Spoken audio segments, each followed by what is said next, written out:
வணக்கம். இன்றைக்கு நாங்கள் பார்க்க போகிறது எஸ்ஐஸிൻ്റെ ஸ்பெசிஃபிசிட்டியை பற்றி. எஸ்ஐஸ் வந்து ஒரு லீப்ரான சொசைட்டி. நீங்கள் வந்து ஸ்டாச்சுவில் என்ன வேணுமென்றாலும் எழுதலாம். அசோசியை பொறுத்த மட்டுக்கும் 2 பேருக்கு மேலே இருக்க வேணும் இந்த கம்பெனியை தொடங்குறதுக்கு. அல்லாட்டிக்கு ஒரு ஆளும் ஒரு கம்பெனியும் சேர்ந்து கூடி இந்த எஸ்ஐஸை திறக்கலாம்.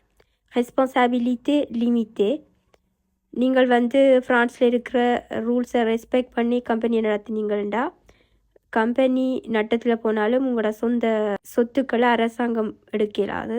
எவ்வளவு வேண்டுமென்றாலும் சம்பாதிக்கலாம். அப்போ வந்து நீங்கள் எவ்வளவு காசு போட்டுண்டாலும் இந்த கம்பெனியை தொடங்கலாம்.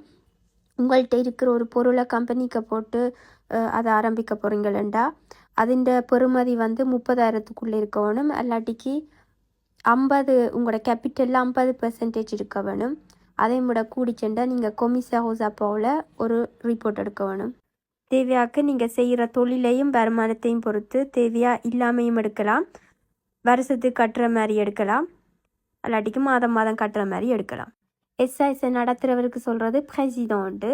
அவருக்கு சலுகை போட்டிங்கன்னா அவர் அசிமிலே சலுகை. அதில் கொச்சிசேஷன் வந்து 65லேருந்து 80% நீங்கள் கொச்சிசேஷன் சோசியல் கட்டுவீங்கள். சலுகை எடுத்தீங்கன்னா உங்களுக்கு பில்டாந்து பே கிடைக்கும். ஆனால் நீங்கள் ஷோமாஷில் இருக்கலாது. நீங்கள் சலுகை எடுக்காட்டிக்கு ஒரு விதமான கொச்சிசேஷனும் கட்ட தேவையில்லை.